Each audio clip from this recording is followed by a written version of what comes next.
고개를 드시고요. 반갑습니다. 근데 보니까 벌써 좀 빠지신 것 같아요. 제 느낌이. 자, 이러면 안 된단 말이죠. 우리가 항상 보면 11월 그 첫 주에 이렇게 보면은 막 그 상기된 얼굴로 막 그냥 얼굴 지금 많이 얼굴을 여러분들 굉장히 그 제가 사진으로 이렇게 앞에서 이렇게 찍은 거를 여러분 얼굴 찍은 걸 보여줬어야 되는데 그 전과 후에 그 처음에는 뭐 굉장히 얼굴들이 상기되고 그러셨는데 지금은 굉장히 편안해졌어요. 얼굴이 굉장히 편안해졌는데 그게 문제란 말이지. 이제 이 편안해진 얼굴이 이게 이제 12월 말이 되면은 이제 그 행사도 많고 또 분위기도 연말 분위기 편승해서 빠지고 그런단 말이죠. 1월 달 돼 보세요. 이제 1월 달 돼서 딱 여러분 누군가 하여튼 수업 시작하기 전에 한번 여기 나와서 앞에서 딱 얼굴도 한번 봐보세요. 여러분 얼굴을 보면 1월 달에는 눈빛이 다시 초롱초롱해지시면서 새로 오신 분들 이제 또 막 오시죠. 그래가지고 분위기들이 막 열띠고 그 다음에 상기되고 막 그렇습니다. 근데 또 2월 말이 되면 또 이게 이제 흩어진단 말이지. 그러다가 3월 달 되면은 이제 그 올해 아깝게 떨어지신 분들도 다 이제 오시고 막 해가지고 분위기가 다시 막 정점에 다다릅니다. 그랬다가 복숭아꽃, 살구꽃, 아기진달래 피면 이제 그러면 이제 분위기가 흐트러진단 말이죠. 자, 여러분 그 39페이지입니다. 교재 39페이지 맞죠?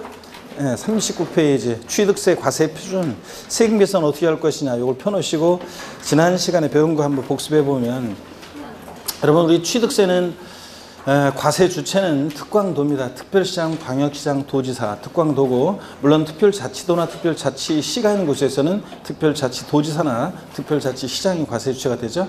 그 다음에 취득세는 여러분요 유통과정에서 부과되는 유통과세하는 세금이라고 얘기하고 또 취득행위를 보고 부과하는 행위세라고 얘기합니다. 물론 이런 건 이제 시험에 뭐 행위세나 유통세나 이게 나오는 건 아니지만 그 다음에 취득세는 물세입니까 인세입니까? 물세입니다. 그래서 취득하는 물건별로 각각 어떻게 한다? 개별 과세합니다. 납세무자의 인적사항을 고려하지 않고 물건만 보고 세금 계산하니까 납세무자가 개인이든 법인이든 또 단독 명의로 취득하든 공동 명의로 취득하든 취득세는 달라지지 않는다고 그랬습니다. 그 다음에 취득세는 여러분요 우리 중요한 거 배웠어요. 실질과세 원칙 적용되는데 특히 사실주의 과세 그래서 합니다. 그래서 실질주의 사실주의 과세하니까 등기되지 않아도 등록되지 않아도 허가받지 않아도 과세가 된다고 그랬죠. 그 다음에 취득세는 현황 부과합니다. 공부상 현황과 사실상 현황이 다르면 무엇에 따라서? 사실상 현황에 따라 부과하고 이런 거 배웠잖아요. 그 다음에 취득세는 과세 대상 어떤 것을 취득했을 때 취득세가 부과될 것이냐 그러면 아직은 뭐 여러분들이 안 외워도 되고요. 다음에 이제 스토리텔링으로 알려드리는데 뭐 토지 건축물, 그 다음에 차량, 기계장비, 항공기, 선박, 어업권, 뭐 광업권, 임목 뭐 이런 것들, 골프, 콘도, 종합주택시설, 승마, 요트용권 같은 뭐 이런 것들을 대상으로 해서 이런 걸 취득할 때 취득세가 부과됩니다. 그 다음에 취득세, 취득이 뭐냐? 취득세는 취득에 부과잖아요. 취득이 뭐냐 물어보면 한마디로 여러분 뭐라고 대답하신다? 사실상 소유권 취득이다. 그래서 취득세 취득은 사실상 소유권 취득이어야 한다. 그러니까 사실상 취득만 하면 되죠? 등기, 등록과 무관하게. 그래서 시험에 뭐 한 2번 지문에 이렇게 나왔던 것이 취득세 취득이라고 하면 민법 등 관계법령 규정에 따른 등기 등록을 이행한 경우에 하나한다. OX예요. X입니다. 또는 등기를 이행하지 아니한 경우에도 사실상 취득한 경우에는 취득한 것으로 본다. OX예요. O 맞고 이런 식으로 또 사실상 취득해 형식적인 취득은 취득이 아니라고 그랬습니다. 그 대표적인 예를 제가 뭘 들어드렸냐면 신탁법에 의한 신탁재산 취득이요. 위탁자에서 수탁자로 자 소유권 이전하면 대외적으로는 소유권 이전하지만 대내적으로는 여전히 위탁자 거잖아요. 믿고 맡긴 것뿐이고 수탁자 믿고 맡은 것뿐이에요. 신탁계약 종료면 돌려줘야 되니까 사실상 취득한 게 아니죠 여러분들. 그래서 이런 식으로 신탁법에 의한 신탁재산 취득은 취득세 과세되지 않습니다. 그 다음에 소유권을 취득해야죠. 소유권 이해 권리. 그래서 부동산 임차권, 지상권, 전세권, 지역권 이런 거, 아파트 당첨권, 분양권, 입주권 같은 이런 것들은 취득했을 때 과세되지 않습니다. 소유권 이해 권리들 시험에서 이런 것들을 슬쩍 집어넣고 취득할 때 과세된다고 속입니다. 그 다음에 또 취득세 취득령을 보면 자 고개를 드시고 사실상 취득령과 사실상 취득은 아니지만 취득했다고 간주해서 지방세법상 취득했다고 간주해서 부과되는 간주취득령으로 나눠집니다. 사실상 취득령은 원시 취득, 승계 취득, 무상, 유상 취득령으로 나눠지죠. 그런데 취득세는 사실상 취득만 하면 자, 원시 취득이든 승계 취득이든 무상이든 유상이든 불문하고 과세가 됩니다. 그래서 시험에서 뭐 무상, 상속증여 등 무상 취득의 경우에는 취득세 과세되지 아니한다. X입니다. 또 다만 근데 원시 취득에 과세되지 않는 경우가 있긴 있습니다. 예외가 4가지가 있었는데 머리 글자를 따서 어떻게 외웠다? 차, 기, 항, 선. 차기항선, 차량, 기계장비, 항공기, 주문에 있어 건조하는 선박 같은 이런 것들은 원시 취득할 때는 과세한다 안 한다? 안 한다고 그랬습니다. 헷갈리면 현대자동차에서 나만 빤히 팔아보고 있는데 온 지 얼마 안 되는 것 같다네 보니까. 기둥 앞에. 그죠? 귀걸이는 그냥 저 언밸런스하게 예쁜 것 하고 오셔가지고 언제 왔어요? 예? 학원에? 오늘 왔죠? 어쩐지 딱 보니까 지금 저 오늘 처음 와가지고 지금 뭔 얘기 하는 거냐 도대체. 자, 이런 표정인데 좋습니다. 자, 여러분 보시면 그냥 편하게 들으세요. 일단 뭐 처음 왔으니까. 그래서 헷갈리면 현대자동차에서 완성차를 딱 원시 취득 만들었을 때 거기다 취득세 부과하면 가격에 반영해서 소비자들에게 전가시키잖아요. 그러니까 자, 그 이중과세 문제 생기고 또 수출 경쟁력 떨어지기 때문에 차량, 기계장비, 항공기, 주문에 의해서 건조하는 선박 이런 것들은 원시 취득할 때는 과세한다 안 한다? 안 하고 승계 취득에 한해서만 과세한다고 그랬습니다. 그 다음에 취득세 이런 사실상 취득용은 아니지만 지방세법상 취득했다고 간주해서 취득세가 과세하는 경우가 있는데 토지, 지목 변경으로 어떤 일이 있을 때? 가액의 증가가 있을 때. 그 다음에 차량, 계장비, 선박 종류 변경으로 가액의 증가가 있을 때. 또 건축물 개수 등으로 개수 등으로 가액의 증가가 있을 때 이런 경우에는 가액 그 증가분에 대해서 취득했다고 간주해서 취득세가 부과됩니다. 그죠, 여러분들?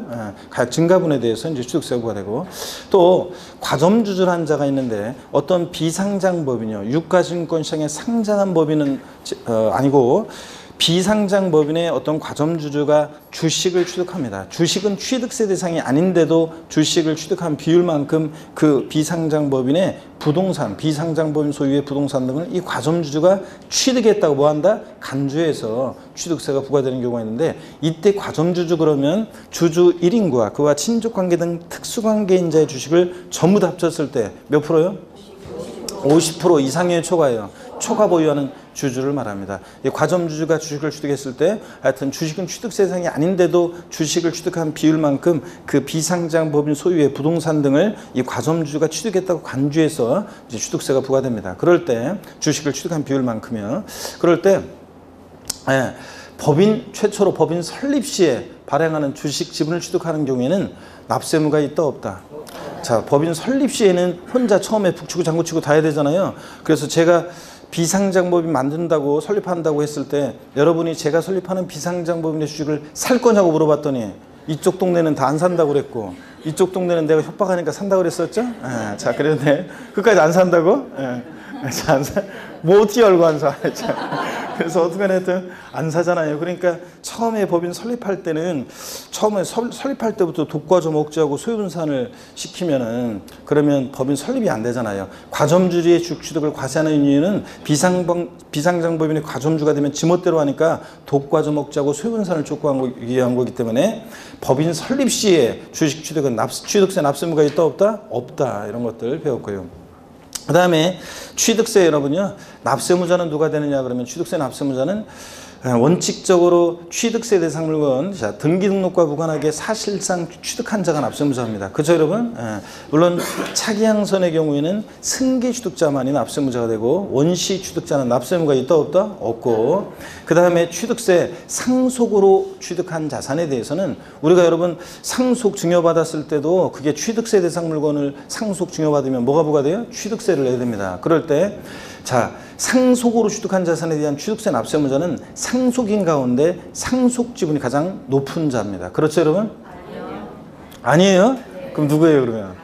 자, 그렇죠. 상속인 각자가 취득세 납세무자가 됩니다. 그래서 28회 시험에서 요거 나왔었죠. 그래서 상속인 가운데 상속 지분이 가장 높은 자로 한다. 뭐 주된 상속자로 한다. 아니고 대한이, 민국이, 만세, 상속인 각자가 취득세 납세무자가 된다고 그랬습니다. 이런 거. 그 다음에 또요, 여러분, 공동상속인들은 공동상속의 경우에 취득세 납부에 대해서 연대납세무가 있다 없다? 있다는 거예요. 연대납세무 있습니다. 집 한 채를 가불병정 4명의 상속인들이 부모님 돌아가시고서 공동상속받으면 그 주택 취득에 대한 취득세 납부에 대해서 가불병정 4명의 공동상속인들은 연대에서 취득세 납부할 의무가 있습니다, 여러분들. 자, 그 다음에 뭐 건축물의 조작 설비, 부대 설비에 속하는 부분으로서 엘리베이터, 에스컬레이터 같은 거, 건축물의 조작 설비, 부대 설비에 속하는 부분으로서 주체 구조와 효용 가치를 이루면서 일체가 될 때, 그런 것들은 가설이 되면 건물에 딱 붙어 있잖아요. 그래서 효용 가치를 이루고 일체가 될 때, 이런 엘리베이터, 에스컬레이터 같은 이런 것들, 자, 주체 구조부 취득자 2위자가 가설한 경우에도 주체 구조부 취득자가 함께 취득한 것으로 간주한다. 이렇게 본다고 법령에 되어 있어요. 그 말은 예규에서 자, 이런 경우에 주체구조부 취득자가 납세무자가 돼요. 건물주. 아니면 가설한 자가 납세무자가 돼요.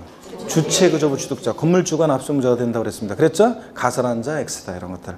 그 다음에 취득세 어느 때 취득했다고 볼 것이냐. 취득 시기는 취득 원인에 따라 다양한데, 제일 중요한 매매 같은 유상승계 취득의 취득 시기는 원칙적으로 자, 언제입니까? 계약상 잔금지급일입니다. 계약상 잔금지급. 근데 계약상 잔금지급이 명시가 안 됐다 그러면 계약일로부터 60일 경과하는 날을 취득 시효합니다. 계약일로부터 60일 경과하는 날. 우리가 흔히 계약하고 나서 한 2달 정도 있다가 잔금 치르는 거래 관행을 반영한 거죠. 계약상 잔금질이 명시 안 되면 계약일로부터 60일 경과하는 날. 그 다음에 언제나 항상요, 계약서와 상관없이 사실상 잔금이 지급된 때를 취득 시기로 하는 경우도 있습니다. 객관적인 취득만 그런데 머리 글자를 따서 어떻게 외웠어요? 국수, 공판, 법. 국수, 공판, 장 이렇게 외워가지고, 예? 2학년인 거, 저 재수생인 거 뽀록난 수강생이 얘기 드렸잖아요. 국수공판법.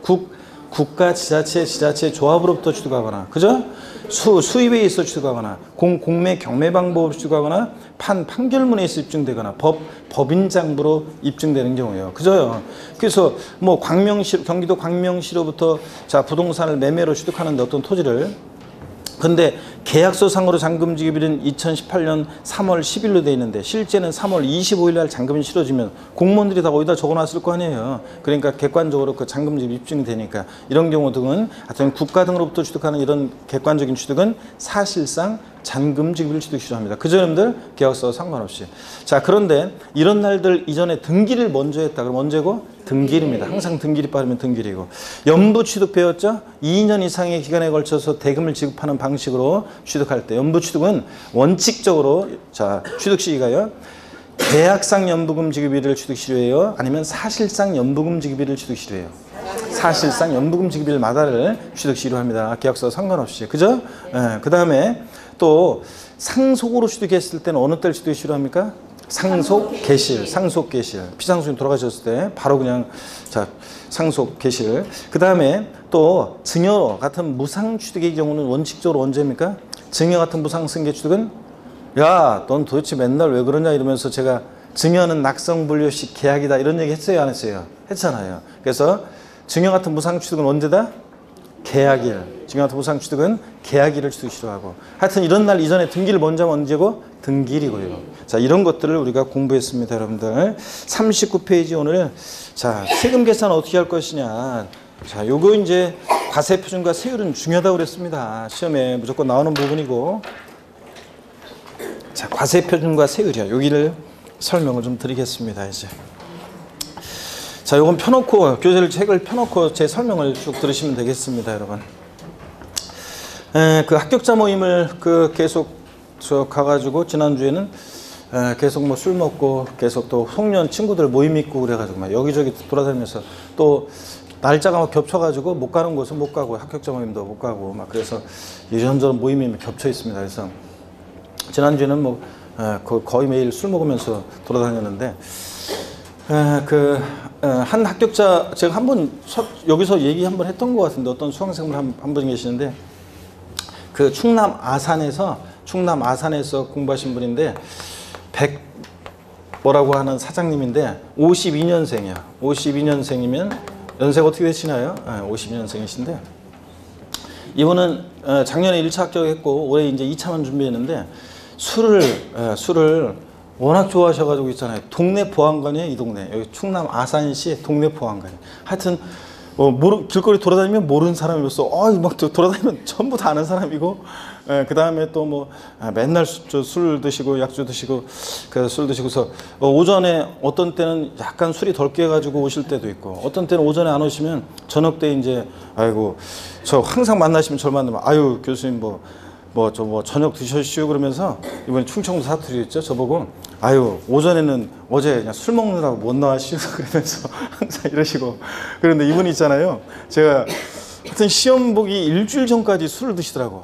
그래서 제가 진짜 그러면 안 돼요. 진짜 제발 일주일만이라도 술 드시지 말고 시험장 가시라고 했었는데 하여튼 이제 안 먹어야죠. 막 그러더니 이분이 있잖아요. 그렇게 술 좋아하시고 그러는데 이분이 세법을 있잖아요. 저를 진짜 좋아했어요. 이분이 저를 좋아했고 맨날 밥 먹자고 그래가지고 제가 이제 밥을 주로 안 먹고 이렇게 그랬는데, 그래도 가끔씩은 이제 밥 먹었는데 이분 하여튼 약주 밥 먹으면 낮에 점심 드시면서도 반주 한잔 하시고 또 저녁 때 또 어떻게 또 사람들하고 또 한잔 하시고 이런 분이신데, 이분이 꼭 그러더라고요. 제가 어떻게 지난주에는 수업 빠지시고 수업도 안 나오시고 어떻게 되신 건데 저 술병 나가지고 못 나왔는데 하면서, 근데 교수님 강의는 들으시오 이러면서 이런 분인데, 맨날 잠자기 전에 있잖아요. 이분은 맨날 잠자기 전에 세법을 맨날 잠자기 전에 제 강의를 들으면서 잠잤대요. 그래서 저는 맨날 잠자면서 교수님 강의를 듣다 보니까 어떨 때는 꿈에도 교수님이 보이고 하여튼 세법은 하여튼 계속 강의를 잠자기 전에 꼭 세법 강의를 들었다고 하더라고요. 이번에 잠자기 전에 듣고 이렇게 하셨다고 하는데, 굉장히 하여튼 저를 좋아했던 분이에요. 그런데 요번에 있잖아요. 합격했다고 전화 오셨었어요. 오셨었는데 그저께인가는 보니까 저 카톡에다가 있죠. 벌써 저기 했는지 카톡에다가 충남 도지사가 발행한 저 공인중개사 자격증 있잖아요. 그걸 갖다가 카톡에 저기 해가지고 단체 카톡을 보냈더라고 보니까. 그래서 카톡이 엄청 많이 와 있더라고요. 그래가지고 뭔가 열어봤더니 단체 카톡에 자랑하시느라고 자기 이거 자격증을 그냥 다 보니까 지인들한테 다 보니까 이렇게 자기 보낸 것 같더라고요. 보니까 단체 카톡이. 그래가지고 자랑하시더라고요. 근데 너무 좋아하시고 그런데 하여튼 잘하셨어요. 하여튼 그런데 미스테리한 것은 그렇게 술을 드시면서도 어떻게 공부를 했다는 얘기겠죠? 술을 그렇게 드셨는데도 보면 합격은 또 하시더라고요. 보니까. 하여튼 원래 암기력이 좀 떨어질 수도 있잖아요. 근데 이분은 극복한 이유가 계속 강의를 반복해서 이렇게 보시고, 어디 다니시면서도 차에서도 항상 강의 소리 듣고 다니시고 그랬다고 하시더라고요. 이렇게 하면서 하여튼 저를 사랑한 남자가 한 분, 하여튼 진짜 여러분들이 제가 말로 이렇게 해서 그렇지 이분이 얼마나 저를 사랑했는지는 여러분들이 진짜 상상 초월해요. 엄청 좋아했어요. 그랬는데 결국 하여튼 그래서 얘기 안 드렸나요? 그 얘기 한번 했던 것 같은데, 이분이 세법 요번에 하나밖에 안 틀렸어요. 한 개 틀렸어요. 요번에 여러분 한 개 틀린 거면 엄청 잘한 거예요. 여러분들 한 5문제를 아예 틀리라고 내는데도 불구하고.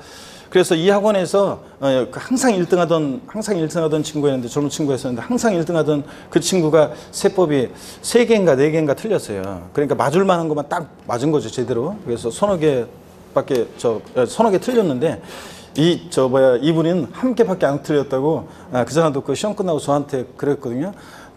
교수님, 제가 아무 개보다도 점수가 더 잘 맞았어요. 그러면서, 하여튼, 세법은 제가 1등이에요. 그러면서 얘기하시는 분이 계신데, 저를 그렇게 사랑하니까 이게 아무리 시험이 어려워도 한 개밖에 안 틀리잖아요. 그래서 평상시에 거의 세법 모의고사, 어느 회사 모의고사를 보더라도 다 맞고 그랬던 애는 서너 개 틀렸는데, 이분은 한 개밖에 안 틀렸어요. 하여튼. 그래서 하여튼 저를 사랑하면 하여튼 이렇게 아무리 어려워도 점수가 나온다는 얘기죠. 요요 설명하려고 그랬구나. 자, 여러분 여기 보시면 세금 계산을 어떻게 할 것이냐를 한번 보시면요. 세금 계산 어떻게 할 것이냐. 과세 표준. 요 과표라는 거 말씀드렸죠? 요 과세 표준이라는 거 말씀드렸습니다. 세금 계산하는데 기초가 되는 가액이나 수량이다. 이렇게 말씀드렸고요. 요 과세 표준이 결정되면 여기다 곱하기 세율에서 뭘 구한다고 그랬어요? 산출세. 세금 계산은 이렇게 한다고 그랬습니다. 자, 지방세나 국세나요. 그럴 때 과세 표준이 가액이나 금액으로 표시되는 세금을 뭐라고 한다? 종가세. 자, 과세 표준이 수량이나 면적, 건수 등으로 표시되면 뭐라고 그랬어요? 종량세 이렇게 했잖아요. 자, 그런데 또 우리가 배운 게 요 과세 표준과 세액 결정을 누가 하느냐, 세금 계산을 누가 하느냐에 따라서 징수 방법이 달라졌었어요. 자, 이 과세 표준과 세액을 결정을 납세무자가 원칙적으로 해서 과세권자에게 계산된 세금을 신고하고 신고된 세금을 납부하는 방식을 뭐라고 해요? 신고 납부 방법. 근데 이 과세 표준과 세액 결정을 국가나 지자체, 자, 세무공무원, 과세권자가 해서 납세무자에게 납세 고지서를 발부해서 징수하는 방식을 우리가 뭐라고 해요? 보통징수 또는 정부 부과과세 이랬잖아요. 자, 이런 것들을 우리가 배웠고요. 어떻게 이 과세 표준이라는 것이 한번 보세요. 취득세는 과세 표준이 뭐냐면 취득 가격이에요. 그 취득하는 가격이야.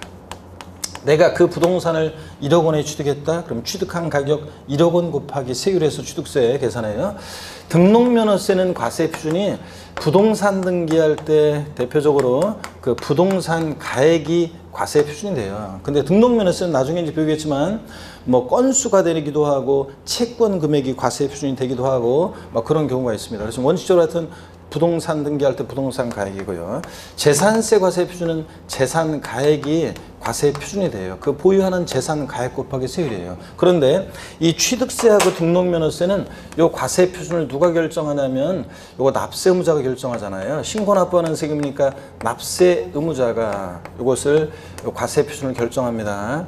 근데 재산세는 보통징수하는 세금이니까 지자체 장이, 과세 주체, 시장구조구청장, 과세 주체가 요것을 결정하고요. 그죠, 여러분들? 예, 그럴 때 취득세나 등록면허세는 납세의무자가 요 과표를 결정한다고 했는데 일반적인 거래의 경우에는 자 보세요. 일반적인 거래의 경우에 일반적 거래의 경우에 취득세 자 과세 표준이요. 원칙적으로 취득세 과세 표준은 취득 당시 가액인데요. 취득 당시 가액인데 과세 표준이 취득할 당시 가액이 취득세 과세 표준이 되는데 정확히 얘기하면 취득 당시 가액이라는 것은 취득 당시 납세무자가 신고하는 가액입니다. 그래서 원칙적으로 취득할 당시에 납세무자가 나 얼마에 취득했다 신고하는 가액이 과세 표준이에요. 납세무자 과표를 결정하니까. 근데 신고하는 가액인데 예외적으로 그런데 예외적으로 지방세 과세 시가 표준액 있잖아요. 이 시가 표준액이라는 것이 시가 표준액이 과세 표준 금액이 되는 경우도 있습니다. 용어 설명을 드릴게요. 처음 오신 분들을 위해서. 여기 한번 보시면 이거는 그냥 적을 필요 없어요. 한번 참고적으로 보시면 돼요. 우리가 흔히 공시가격이라고 있잖아요. 들어보셨죠, 여러분들? 공시가격. 공시가격 그러면 공시가격에는 기준시가라는 것도 있고 기준시가. 그 다음에 시가 표준액이라는 게 있습니다. 기준시가란 말은 들어보셨죠, 여러분들? 처음 오신 분들? 기준시가. 그잖아요. 안 들어봤어요? 아, 이거 부동산 거래 같은 거 한 번도 안 해보셨구나. 기준시가. 기준시가는 그래도 물어보면 대충 들어봤다고 하는데 시가 표준액은 이제 잘 못 들어봤다고 합니다. 처음 공부하신 분들. 기준시가라는 게 뭐냐면요. 국세를 과세하는 데 있어서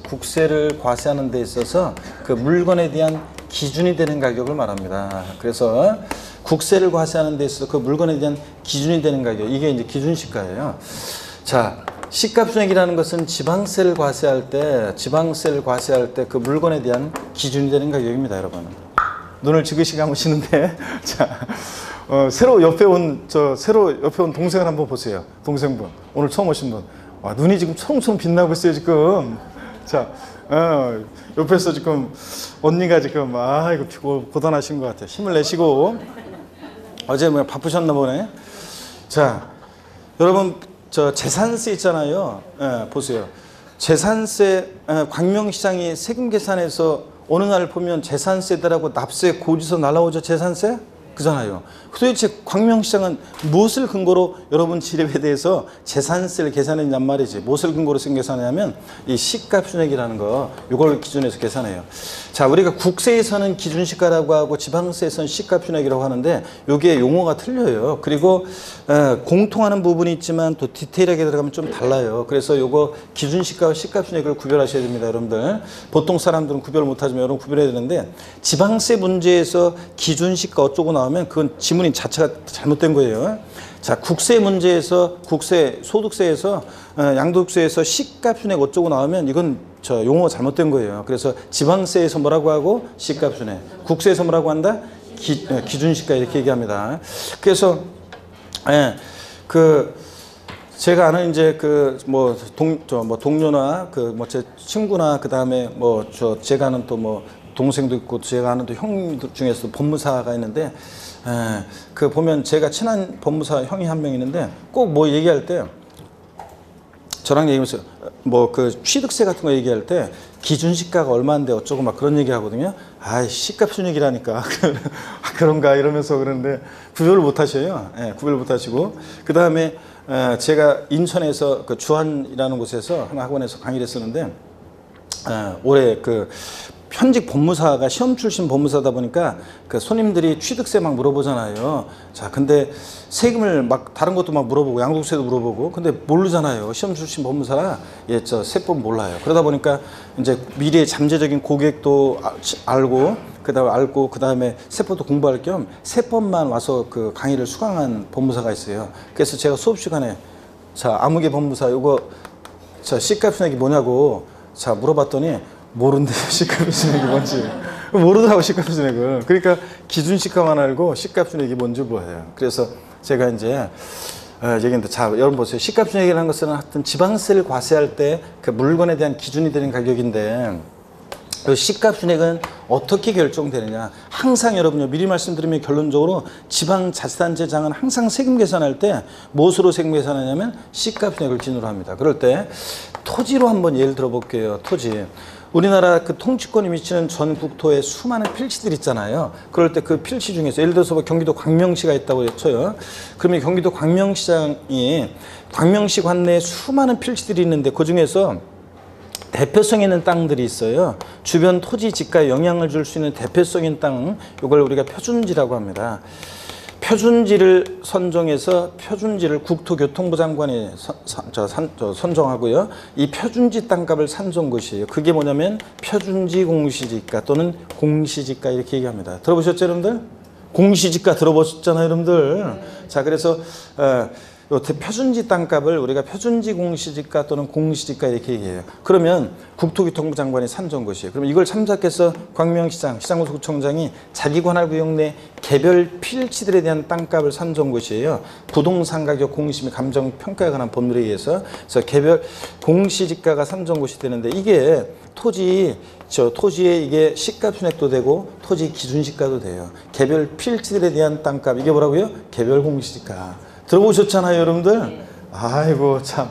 그 다음에 또 주택도 보면요. 주택도 보면 수많은 주택들이 있잖아요, 전국적으로. 그랬을 때 각 지역마다 대표성 있는 주택들을 선정해요. 그래서 대표성 있는 주택들을 선정하는데 이게 뭐냐면 표준주택이고요, 표준주택. 표준주택이고 이 표준주택을 산정 곳이에요. 자, 이게 표준주택 가격, 국토교통부 장관이에요. 그러면 이걸 참작해서 이제 시장구청장이 광명시장이 개별 주택들에 대한 가격을 산정 곳이에요. 이게 개별 주택 가격입니다. 개별 주택 가격. 이게 단독주택이나 다가구 주택에 대한 공시가격이고요. 아파트 같은 것은 공동주택 가격이 산정 곳이 돼요. 그럼 이게 또 주택의 시가 순액도 되고 국세 기준시가도 됩니다. 자, 그럼 결론만 아시면 돼요. 우리 그냥 용어만 제가 시가순액이라는 것은 지방세를 과세하는데 그 물건에 대한 기준가격이다. 항상 지방자치단체장은 세금 계산할 때 무엇으로 계산한다? 시가순액으로 기준으로 해서. 그 다음에 자 토지에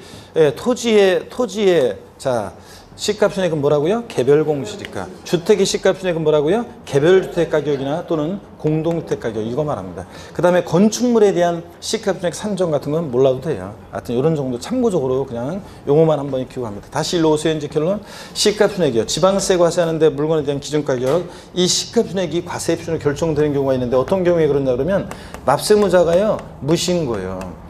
취득세는 신고 납부하는 세금인데 원칙 납세무자가 취득 당시 신고하는 가액이 과세 표준이에요. 근데 이 신고를 안 해요. 그럼 그대로 끝나면 안 되잖아요. 자, 신고 납부하는 세금 납세무자가 신고 납부 안 하면 그대로 끝나는 게 아니라 누가 2차적으로요? 과세권자가 다시 세금 계산하잖아요. 지자체장은 항상 무엇으로 세금 계산한다? 시가순액으로.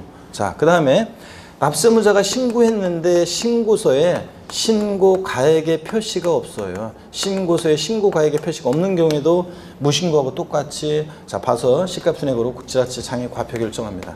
이번에는 납세무자가 신고했는데 신고한 가액이 지방세 과세 이 시가표준액보다 있죠? 미달하게 신고가 돼요. 자, 그럼 무슨 얘기냐 한번 볼게요. 우리가 소위 시가라는 가격대가 어떤 부동산의 시가라는 가격대가 이 정도 가격대라고 쳐요. 가격대가. 근데 이 지방세과세 시가 표준액 있죠. 이 공시가격은요. 공시가격은 소위 시가의 7, 80% 선에서 결정된다고 얘기를 해요. 그런데 실제적으로 그런지 여러분이 한번 여러분 집에 가셔가지고요. 여러분 재산세 고지서 날라온 걸 한번 보세요. 아니면 여러분 집에 아니면 여러분이 그 공시 가격을 한번 열람해 보세요. 광명시청 홈페이지 들어가서 시군구청 홈페이지 들어가서 열람해 보시면 여러분 집 시세가 예를 들어서 5억이다 그러면요. 우리 집 아파트 요새 시세가 5억 정도 간다 그러면 그걸 보면은 2억 5천, 2억 7천 이렇게밖에 안 돼 있어요. 시가 표준액이. 예? 아니 우리 동네 요새 시세가 5억인데 아니 왜 이렇게 낮게 돼 있어? 아파트 주민들을 모아가지고 전부 다 광명시청 몰려가가지고 이거 올리라고 공시가격 이거 시가표준액 올리라고 막 시위를 합니다. 그러면 공무원들이 뭐라고 생각해요? 바보듯이 생각하겠죠? 광명시에 좋아하겠죠? 왜냐면 올리면 뭐예요 이거? 세금만 재산세만 많이 내고 각종 준조세 올라가고 각종 세금만 많이 내지. 그래서 안 올리는 것뿐이지 이렇게 한 절반에서 뭐 45%에서 65% 이 선에서 결정되는 경우가 일반적입니다. 이렇게 또 돼 있는 경우도 있고요. 7, 80% 반영된 경우도 있고요. 그러면 자 보세요. 어떤 사람이 신고를 했는데 신고한 가액이 시가표준액보다 낮게 신고됐어요. 그러면 과세권자는 보세요. 시가의 7, 80% 선에서 결정된 게 시가표준액인데 이거보다 더 낮게 신고됐어? 그러면 객관적인 이 신고한 가액에 대한 객관적인 입증이 없는 한은 뭐야 이거 불성실 신고했다고 봅니다. 그래서 자 시가표준액보다 낮게 신고가 되면 지자체장이 다시 과표 결정해요. 항상 지자체장은 무엇으로 세금 계산한다고요? 시가표준액으로요. 이 얘기입니다. 자 그러면 요까지 얘기를 다시 한번 사례를 통해서 한번 소개해 드릴게요. 한번 보세요 여러분들. 어떤 얘기냐 그러면 자 봅니다. 예를 들어서 어떤 사람들이 거래를 하는데요. 어떤 사람들이 자 부동산을 거래를 하는데 자 이 부동산에 매매를 할 때 이 부동산의 지방세과세 시가표준액이 예를 들어서 시가표준액이 만약에 요게 1억 원이에요. 근데 을이 취득했다고 을이 신고한 신고한 가액이 1억 2천만 원입니다. 취득세 계산할 때 과세 표준 금액은 얼마인가? 얼마입니까? 취득세 과세 표준 금액은 얼마로 해서 계산해야 돼요? 예? 자, 원칙적으로 뭐라고요? 신고하는 가액이 원칙적으로 취득 당시 신고하는 가액이 과세 표준이잖아요. 그러니까 1억 2천만 원 곱하기 세율에서 세액 계산해서 어른 취득세를 신고 납부하면 되는 거예요, 여러분들. 그래서 과세 표준 금액은 원칙 취득 당시 신고하는 가액이 과세 표준 되는 거예요. 자, 근데 이번에 한번 보세요. 이렇게 하는 건데 납세무자가 신고를 안 했어요. 자, 이번에 이렇게 해야 되는데 안 했어요. 그럼 그대로 끝나는 게 아니죠? 지자체장이 다시 세금 계산하는데 지자체장은 항상 무엇으로 세금 계산해요? 시가표준액으로요. 납세무자 신고 안 했으니까 지자체장이 시가표준액으로 과표 결정하고 곱하기 세율에서 세액 계산합니다. 취득세를. 그런 다음에 불성실 신고한 것에 대한 가산세 적용하죠. 불성실 신고하면 그래서 가산세 합한 금액을 불성실 신고한 것에 대한 가산세 계산해서 그 합한 금액을 납세 고지서를 발부해서 징수합니다. 납세 고지서를 발부해서. 자, 이런 겁니다. 그래서 취득세나 등록면허세는 우리 징수방법 배웠잖아요. 원칙 신고 납부하는데 가산세부터는 고지서를 통해서 보통징수 방법으로도 징수할 수 있다. 그랬잖아요, 여러분들.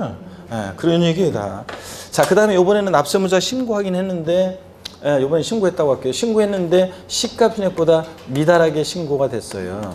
자, 그러면 이 신고한 금액에 대한 또 역시 객관적 입증이 없는 한은 시가표준액보다 미달하게 신고돼? 그럼 역시 불성실 신고했다고 봐가지고 지자체장이 다시 과표 결정합니다. 무엇으로? 시가표준액으로. 곱하기 세율 세액 계산하고 불성실 신고한 것만큼에 대한 가산세 계산해서 합한 금액을 납세 고지서를 발부해서 징수하는 겁니다. 이해되십니까 여러분? 그래서 취득세 과세 표준은 여기까지요. 다시요. 원칙적으로 뭐가 과세 표준이 된다고요? 취득 당시 신고하는 가액이다. 근데 예외적으로 시가표준액, 지방세 과세 시가표준액이 과세 표준으로 결정되는 경우가 있는데 어떤 경우에 그렇다? 납세무자가 무신고, 신고하지 않거나 또는 신고서에 신고 가액의 표시가 없거나 신고한 가액이 시가표준액보다 뭐하게? 미달하게 낮게 신고되면 지자체장이 다시 과표 결정하는데 무엇으로? 시가표준액으로요. 이런 경우에 시가표준액으로 과표 결정되고 그 다음에 또 한번 보세요. 특례가 있어요. 특례가 있는데 시가순액과 관계없이 높든 낮든요, 언제나 항상 사실상 취득가격을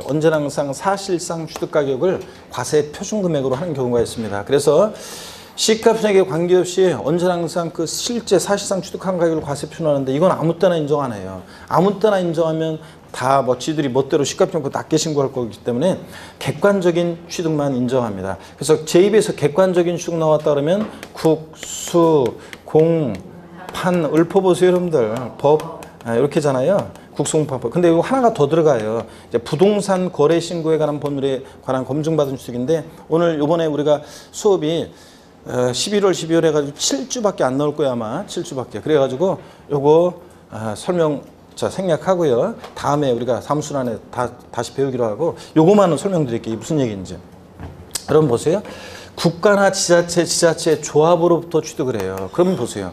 제가 예를 들어서 서울특별시로부터 만약에 부동산을요, 시가순액 1억짜리를 7천만 원에 취득했어요. 매매로. 자, 그러면 공무원들이 다 적어놨겠죠? 그러면 그 시가순액보다 미달하게 취득했지만, 낮은 가격으로 취득했지만, 자, 그 취득 가격이 객관적으로 입증이 돼야 안 돼요?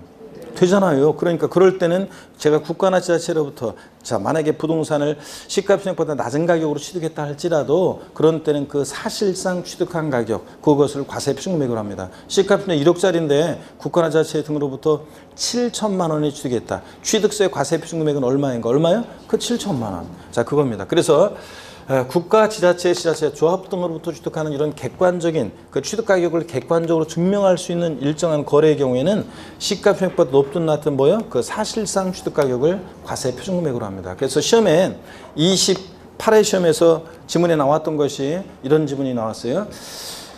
국가로부터 부동산을 유상으로 취득하는 경우에는, 국가로부터 부동산을 유상적으로 취득하는 경우에는 신고했거나 또는 신고했거나 또는 신고한 가격이 시가순액이 미달하는 경우에도 관계없이 그 사실상 취득 가격 또는 연부금액을 과세 표준화한다. 이런 지문이 나왔는데 한번 보세요.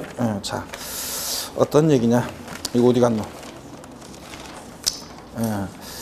자, 읽어주려고 그랬더니, 자, 보세요. 어떤 얘기냐? 자, 그러면 어디 갔어? 요 문제가 빙빙 돌면서 하나가 빠져버렸나 보네. 그 취득세 나온 문제가 내가 놓고 왔나 보네. 자, 어떻게 나왔냐면 여기 보세요. 국가로부터요, 부동산을 유상으로 취득하는 경우에, 경우에는 무신고 또는 신고 가액이 시가순액보다 낮게 신고된 이런 경우에도 그 사실상 취득가격 또는 연부금액을 과세 표준으로 한다. 이런 지문이 있었어요. 자, 그래서 국가로부터 취득하는 경우에는 그렇잖아요. 예? 자, 신고했거나 또는 신고한 가액 시가순액이 미달하는 경우에도 뭘 과세 표준한다고요? 그 사실상 취득가액을 과세 표준하잖아요. 이거 가장 기본적인 게 나왔어요. 그래서 이렇게, 자, 요 내용만 한번 알아둡니다. 이거 자세한 것은 요것은 나중에 설명드리고요. 자, 다시요. 취득세 과세 표준은 취득 가격인데, 자, 신고 납부하는 세금이니까 그 취득 가격 과세 표준을 누가 결정한다? 납세무자가 결정합니다. 원칙적으로 일반 조건에는 납세무자가 취득 당시 신고하는 가액이 과세 표준이다. 에? 근데 예외적으로 시가순액이 과세 표준이 되는 경우가 있는데, 어떤 경우에 그렇냐? 납세무자가 신고했거나 또는 신고한 가액 시가순액이 미달하는 경우에도 그 뭘 과세 표준한다? 시가순액. 이런 경우에는. 근데 자, 이런 시가순액에 관계없이, 이런 거 관계없이 언제나 그 사실상 취득가격 또는 연부금액을 과세 표준하는 경우가 있는데, 어떤 경우에 그렇냐? 국가 등으로부터 취득하는 객관적인, 아직은 머리 글자 모르셔도 돼요. 국가 등으로부터 취득하는 객관적인 일정한 취득의 경우에는, 취득가격을 객관적으로 증명하는 그런 경우에는 뭘 과세 표준한다? 사실상 취득가격을 과세 표준 금액으로 하는 경우도 있다. 오늘은 그렇게만 알고 가시면 되겠습니다. 교재 보겠습니다, 여러분들. 자, 39페이지 보시니까요. 제5절 과세 표준 중요합니다, 여러분들. 중요하고. 일단 보시니까 본문 볼게요. 취득세 과세 표준은 취득세를 계산하기 위한 기초가 되는 과세물건의 가액이다. 취득세는 납세무자가 신고 납부하는 조세이므로 납세무자가 취득 당시 신고하는 가액으로 함이 원칙이며, 예외적으로 시가 순액 또는 사실상 취득가액을 과세표준화한다. 그렇다고 그랬죠 제가? 일반적인 과세표준 봅니다. 원칙 취득 당시 신고하는 가액인데 본문 밑줄입니다. 취득세 과세표준은 취득 당시 가액으로 한다 밑줄. 이때 취득 당시 가액이라는 게 그럼 뭐냐? 취득자가 신고한 가액을 말한다 밑줄이에요. 그래서 이걸 합치니까 취득세 과세표준은 한마디로 취득 당시 신고하는 가액이 과세표준이 됩니다. 나 얼마에 취득했다 신고하는 가액. 다만 여기도 밑줄이죠. 연부로 취득하는 경우에는 지난주에 말씀드렸어요. 연부 취득의 경우는 연부금액인데 가로 안에 또 밑줄입니다. 매회 사실상 지급되는 금액을 말하며 취득금액에 포함되는 계약보증금을 포함해서요. 연부 취득은 연부금액입니다. 근데 매회 가로 안에 사실상 지급되는 금액이라고 되어 있잖아요. 그 사실상에다가 될꼴이 땡냐해서 사실상에다 될꼴이 땡냐해서 계약상 X 해놓으세요. 지난주에 우리가 설명을 드렸어요. 올해 첫 해 지급되기로 한 계약서상의 연부금액은 10억이었는데 실제로는 8억 원의 연부금이 지급됐다 그러면 취득세 과세표준은 사실상 지급된 연부금액 8억 곱하기 세율 해서 취득세 계산한다고 그랬습니다. 그랬죠 여러분들? 계약상 연부금액이 아니라. 그래서 계약상 X 해놓으세요. 사실상 매매 사실상 지급되는 연부금액이지 계약상 연부금액이다 그러면 틀려요. 사례 문제가 나오는데 연부거래가 나오고 뭐 계약상 연부금 지급일은 몇 년 몇 월 며칠, 사실상 연부금이 지급된 것은 몇 년 몇 월 며칠, 또 계약서상으로 첫 해 지급하기로 한 연부금액은 10억 원, 사실상 지급된 연부금액은 8억 원 이런 식으로 하면서 사례 문제가 나와요. 그럴 때 취득세, 뭐 취득 시기는 언제고 과세표준 금액은 언제냐 이런 묻는 문제가 나왔을 때 과세표준은 어떤 거라고요? 사실상 지급된 연부금액입니다. 계약상 연부금액이 아니라. 자 그런 거. 그 다음에 용어 정리 연부가 뭔지는 말씀을 드렸고요. 취득세 할 때도 연부란 매매계약서상의 연부계약 형식을 갖추고 일시 완납할 수 없는 대금을 2년 이상에 걸쳐서 일정의 시 분할해 지급하는 것을 말한다. 그죠? 양가로 2번 예외 시가순액이 되는 경우 보세요. 취득세 과세표준은 원칙적으로 취득자 신고가액에 의한 것이 원칙이지만 예외적으로 밑줄입니다. 신고 없거나 또는 신고 가액의 표시가 없거나 또는 그 신고 가액이 시가순액보다 뭐 할 때 적을 때는 뭘 과세표준한다고요? 시가순액이요. 그러니까 납세무자가 불성실 신고한 경우죠. 이런 경우는 지자체장이 다시세금 계산하는데 항상 지자체장은 시가순액으로 해요. 시가순액이 뭐냐? 보충에 거기 나와 있죠. 그냥 읽어보는 거예요. 시가순액이란 과세권자가 지방세를 과세하는 경우에 과세의 기준이 되는 금액으로서 보통 징수하는 재산세 과세순액 기준이 되며, 자 지자체장은 여러분 광명시장은 도대체 여러분 갖고 있는 재산에 대해서 뭘 근거로 세금 계산해서 고지서가 날라옵니까? 시가순액으로. 그 다음에 취득세 등 신고 납부하는 조세, 납세무자가 신고하지 않거나 이런 경우 등에 있어서는 지자체장이 다시세금 계산할 때 과세권자는 무엇으로 계산한다? 시가순액으로. 자 이런 얘기입니다. 그럴 때 시가순액이라는 것이 동그라미 1번 토지 및 주택에 대한 시가순액은 부동산적 공시 및 감정평가에 따라 공시되는 가액인데 토지는 개별 공시니까 주택은 뭐 개별 주택 가격이고요. 그 다음에 뭐 이어지는 얘기들은 그냥 신경 쓰지 마세요. 자 넘어갑니다. 참고적으로 보시는 거고. 건축물의 시가순액 결정 어떻게 하느냐는 모르셔도 되고요. 40페이지 보겠습니다. 양가로 3번이요. 특례를 봅니다. 사실상 취득가격 또는 연부금액이 과세표준되는 경우요. 다음에 취득, 자 가로안에 증여기부 그 밖에 무상취득 및 소득세법 규정에 따른 법인세법 규정에 따른 일정한 거래가 있는데 나중에 이게 뭔지는 배웁니다. 제외한다 이렇게 돼 있어요. 하여튼 뭐 일단 밑줄입니다. 여러분 국가로부터 제가 부동산을 무상으로 취득했어요. 그러면 사실상 취득가격이 얼마가 되겠습니까? 사실상 취득가격이 얼마가 되겠어요? 뭐 얼마야? 빵원이지.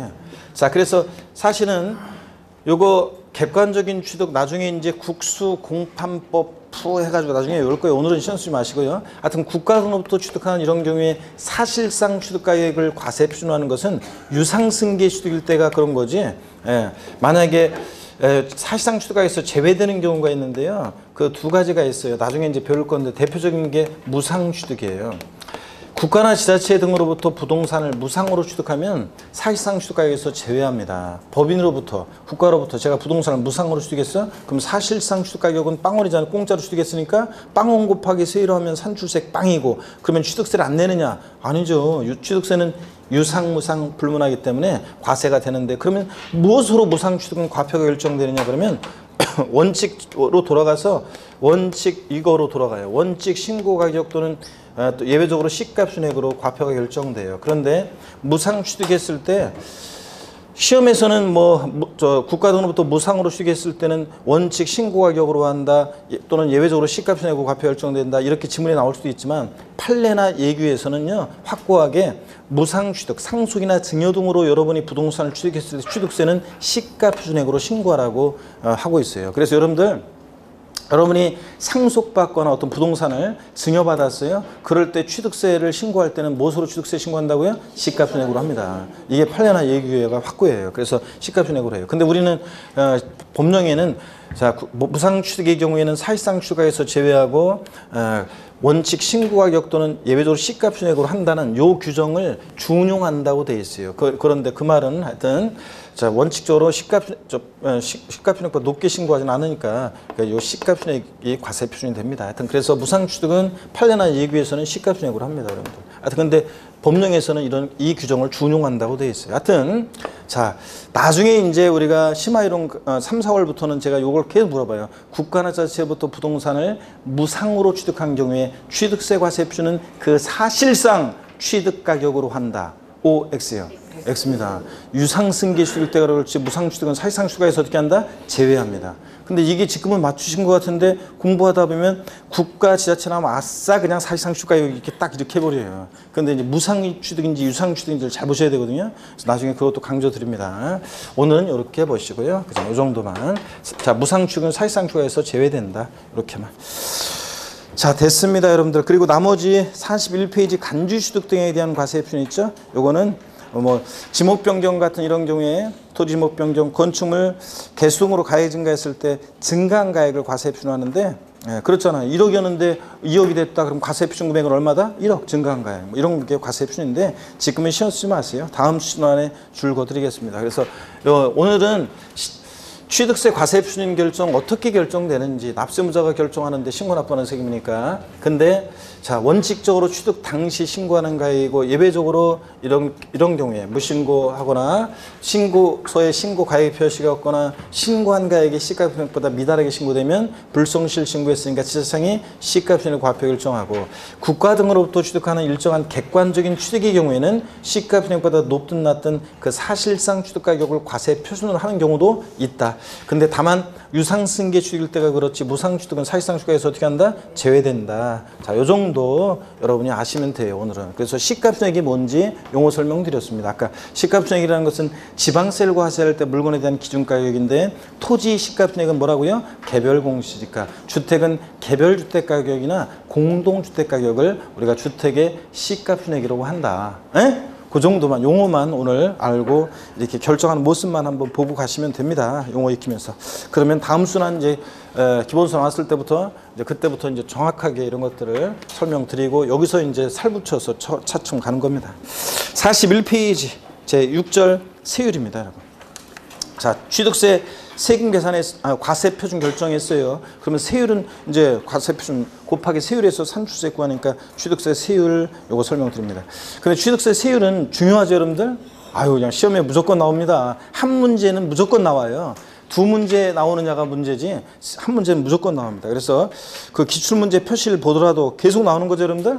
그래서 이 세율 중요한데 이번 순환에서는 세율을 자세한 것은 설명 안 드리고 용어 설명 드리고 이렇게 하면서 이제 대략적인 모습 한번 살펴보고 가겠습니다. 잠깐 쉬었다가요 세율부터 이어서 설명드리겠습니다.